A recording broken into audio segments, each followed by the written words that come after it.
Rushfest Canada lands in Toronto for a once in a generation celebration of one of Canada's most iconic bands. See, I'm already excited about this. They're called Rush.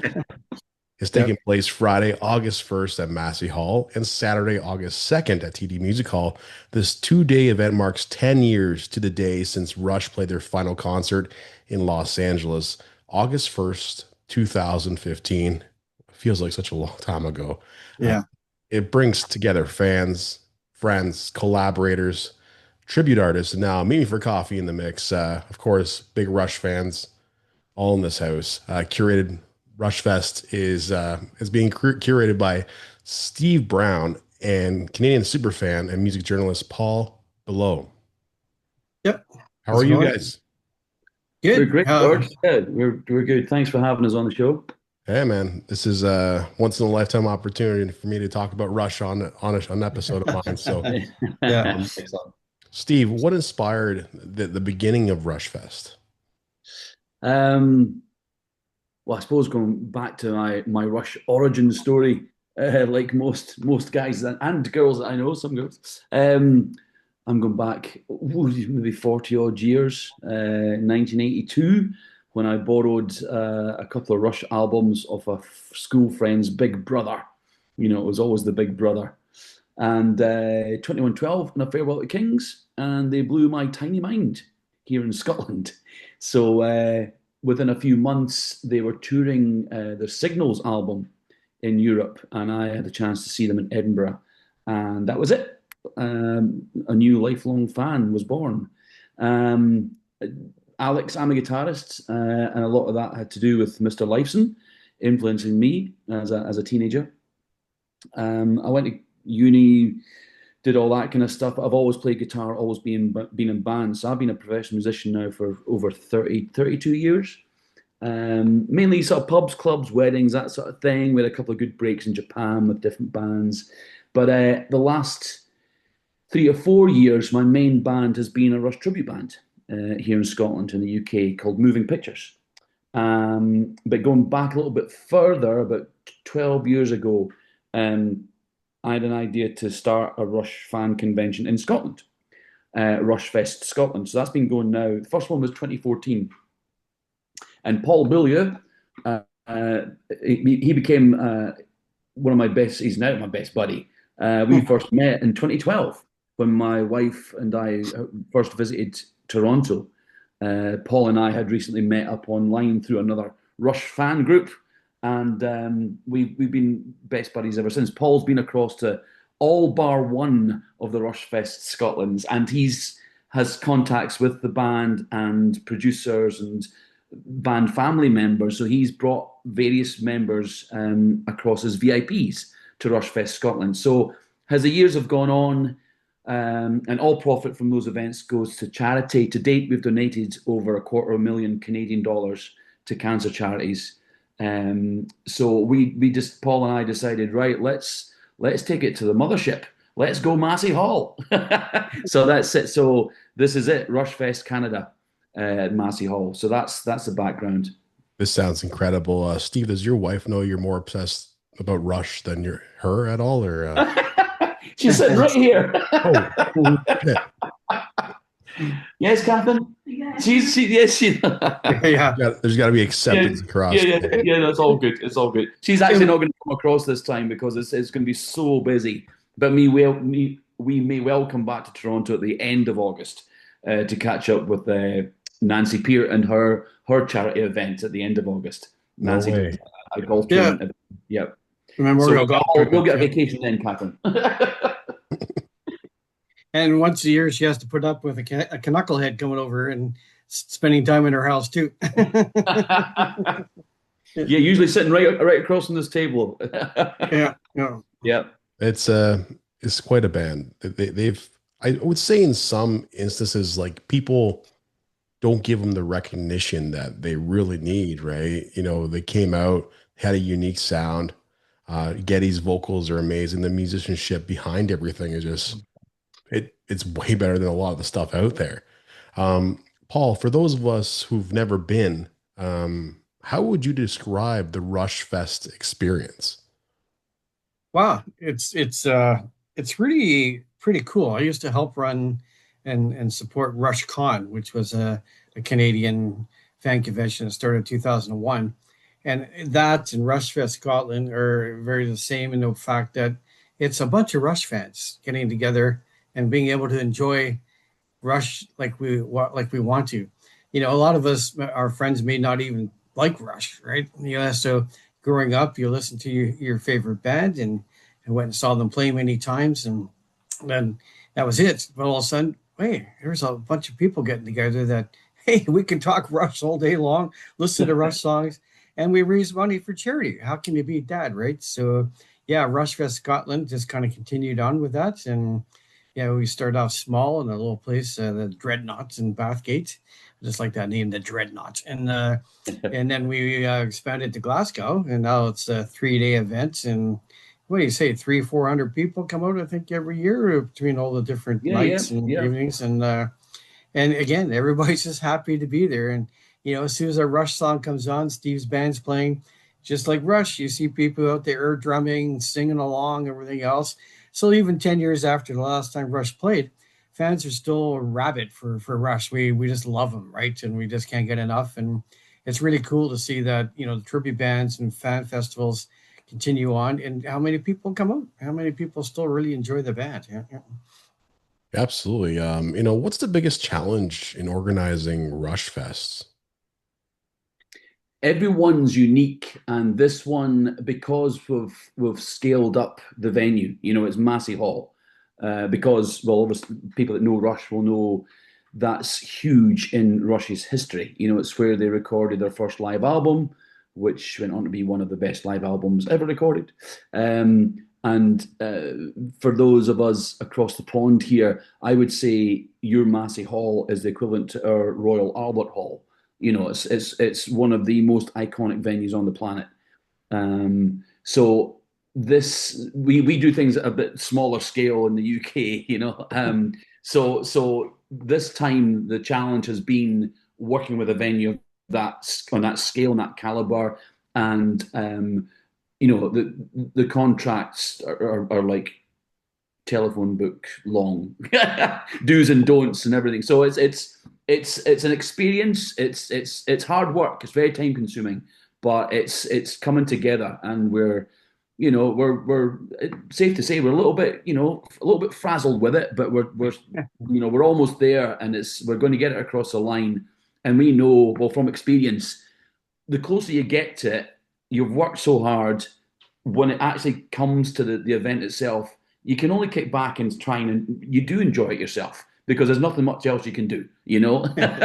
So just you've done all the work, it's all in place as much as you can be. You've learned from previous events, and just try and enjoy it. We enjoy it as much as we can ourselves. That's why we keep doing it.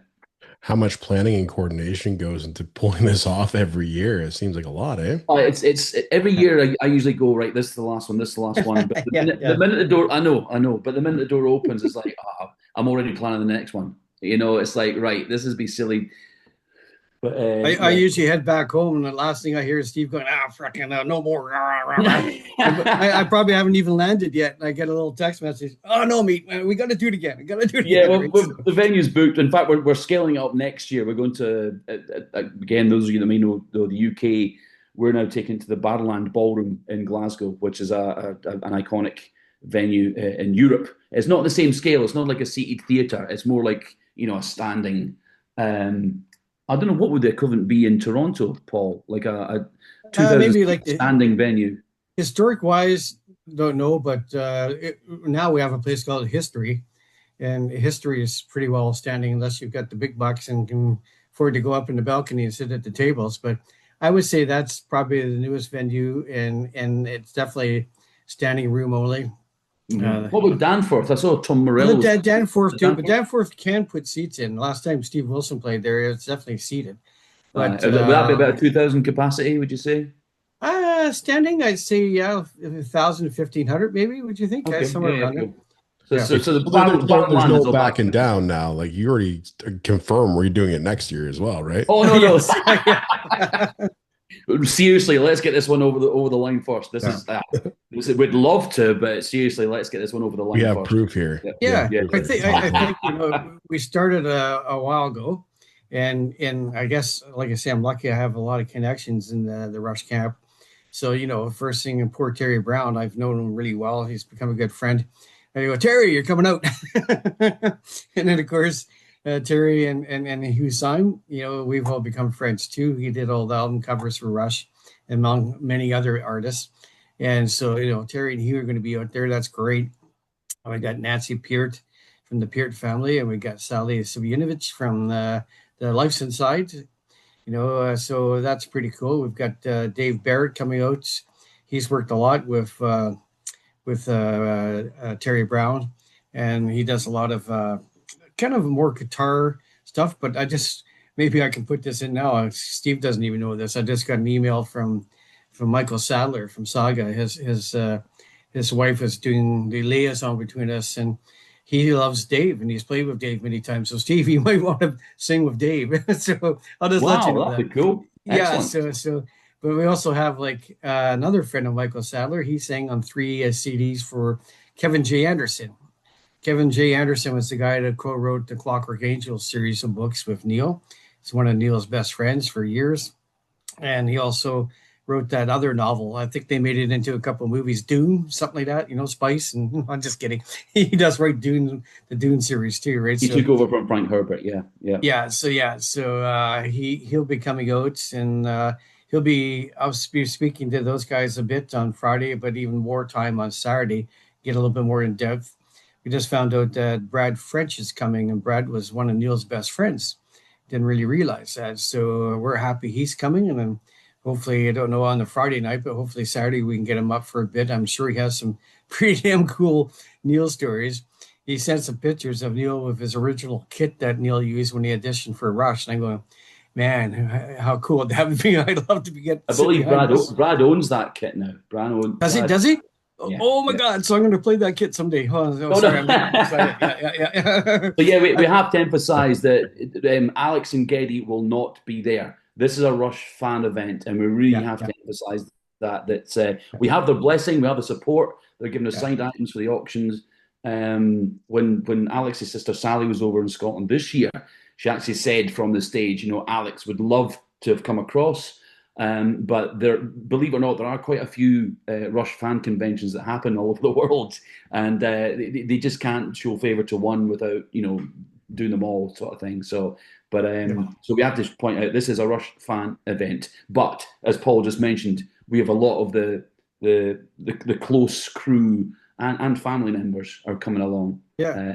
We'll be chatting, interviewing them. Jonathan Dickledge, who was part of the Clockwork Angel string ensemble, and he'll be playing on the Friday, and I do believe he's playing Saturday too. Is he, Steve? I'm not sure if he's doing We're not Saturday. sure. Okay. Friday. Well, he's Yeah, coming anyway. Yeah. So yeah. he's another, how cool is that? We actually have, one of the Clockwork Angel string ensemble who actually is pretty famous. Like right now, I think he's main conductor and violin player for Hamilton, the play in New York, right? And he's done Broadway. quite a few Broadway things. So pretty accomplished musician. We have Nina the Gregorio.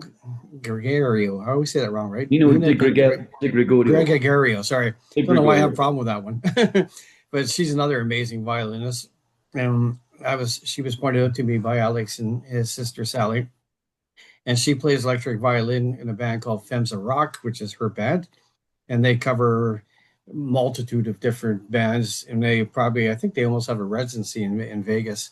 That's how good they are. And she's going to come up, Alex, said, listen to her play, YYZ and Limelight, and that her electric violin, the way she's got it toned and playing it sounds just like Alex playing on the guitar. So Wow. that's going to be a treat. Who else we got to come? Yeah, on the Saturday we've got another two local tribute bands. So we've got a mixture of tribute bands trying their best to reproduce the full band sound, and some of the other artists that Paul just mentioned who will do their own spin. And so you're hearing the songs in slightly different arrangements, and it just shows you how great the songs are. Jacob Moon is played Jacob, both days. He's a wonderful musician from Hamilton. He did a version of Subdivisions, I think it was 2008, and recorded a solo version acoustic with a looper, Looper, yeah, on a rooftop in Toronto, and that went viral. yeah. And that caught Alex and Geddy's attention and Neil's, and they invited him to actually play that song for them. What ceremony was it, That Paul? was the 2010 Canadian Songwriters Hall of Fame. So they had Rush first time inducted, and they actually had 5 of their songs inducted, and Subdivisions in once, and they did. They asked Jacob to come up and perform that at the ceremony, and it was pretty cool. And afterwards, they were backstage, and Jacob got Neil to say Subdivisions on a little tape recorder. So now when he plays it, when it's the right time in the song, he holds it up and you hear Subdivisions by Neil. So that's pretty cool too, Very right? cool. Yeah, Mm. yeah, I know yeah. Rush supports charity. Like, can you talk about that side of the event? Yeah. Okay. Well, I guess that's me again on this one. So, I'm not sure how many years ago when Rush got one of their multitude lifetime achievement awards.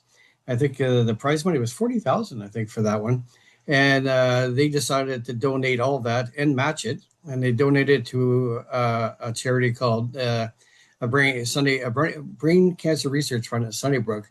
But at the time, it was called the Gord Downey Brain Cancer Research Fund at Sunnybrook. So when I looked that up, I said, wow, if Rush can do it, that's probably a good cause because not only does everybody love Rush in Canada, most people love Gord Downey and Tragically Hip, right? So that's how that came about. We just decided that was the charity, but unfortunately they dropped the Gord Downey part, so it's just now called the Brain Cancer Research Fund at Sunnybrook. And Sunnybrook is one of the leading hospitals in the world for cancer research and for a lot of things. It's a top-notch hospital. So we thought, well, that's the right charity to give money to.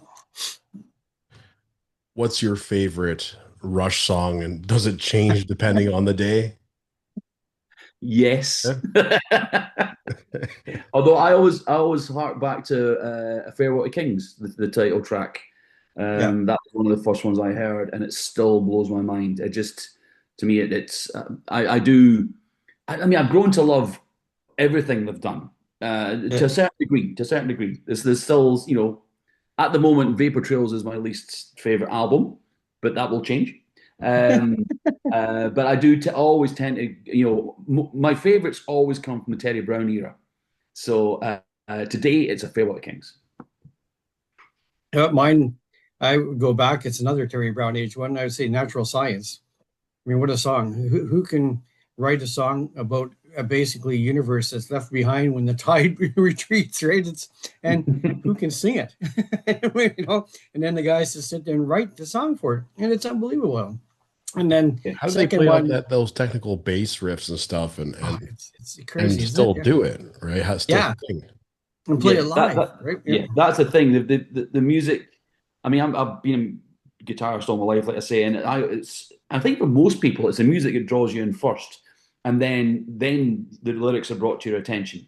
And that's even maybe less so for me. I'm never usually one that bothers with lyrics. Although if it's too much baby baby, it's like, okay, that's got a short shelf life for me.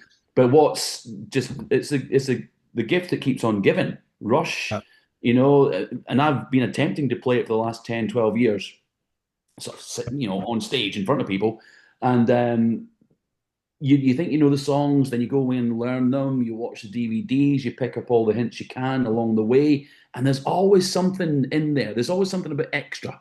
There's just so much going on. It's just an absolute joy and pleasure, and I love the challenge. Yeah. And so fortunate to play it in front of folk that and we get rebooked. So the fact we get asked back shows we're doing something right. So it's just a joy in every way. I think I it's gonna be think fun. another thing with Rush is, right from the very beginning, my first show was in '76 in the Crest of Steel tour. And what I loved about it is not even just the music, but then the artwork, like Hugh designed and all that Oh yeah. stuff. I mean, that was half the treat too when you got when you got the album out and you went, oh, like all this stuff. But the fact that you knew if an album was coming out, a tour was going to happen soon, Yeah. right? And it's just the way they worked all their lives, right? And so, like, it's a double treat. You go, oh, there's a new record, a new album. Oh, listen to this, and months later, you're going to go see them again, right? And I love that. I just thought it was like a reward, like, oh, the new album and the new tour, yeah, Mm. It did become a Rush family. The whole fan group. yeah, It is still a big family. and that's why we kind of we need all. I mean, there are hundreds of Rush tribute bands across the world, and there's a handful of Rush fan conventions. But even if I wasn't playing in one, I'd still want to go and see just to keep this music alive and meet Yeah. fellow Rush fans. Yep. It's very important to keep this music alive because it's some of the best music ever made. Yeah. Exactly. Yeah. Despite being Canadian, like it's, great Canadian music, but all rock Yeah. and roll fans should hear this music if they haven't, new, Yeah. old, and maybe even give them a chance again, Yeah, yeah, and we're finding that at gigs, we're getting three generations coming to our shows. It's like Absolutely. this is just wonderful. It's like we always say top parenting or even top grandparenting. you know, yeah, Well, Rushfest Canada lands in Toronto, like we spoke earlier today, early in the podcast. It was really earlier today. It was like 10 minutes ago. It's taking place Friday, August 1st in Massey Hall, Saturday, August 2nd at TD Music Hall. They're going to be celebrating 10 years since Rush's final concert in Los Angeles, August 1st, 2015. Feels like a long time ago. And it yeah. really was. Steve, Paul, it's been a pleasure. Thank you so much for taking the chance to talk to me for coffee for this and this great Oh, event. thanks for your Wonderful. support. One quick one, I Yeah, guess you can thanks, George. find everything, and I update the site as much as I can, is at rushfestcanada.ca. You can see our little artwork designed by Hugh Syme, and it has a list of people and performers on each day, and it has a link to tickets. And if you can't join us, there's also a link, for people to donate to the charity. And if you're Canadian, you get a tax receipt. And yeah, so if you can't join us, if you can help us raise funds for the charity, that'd be great. Thank you guys. Yep. Thanks, George.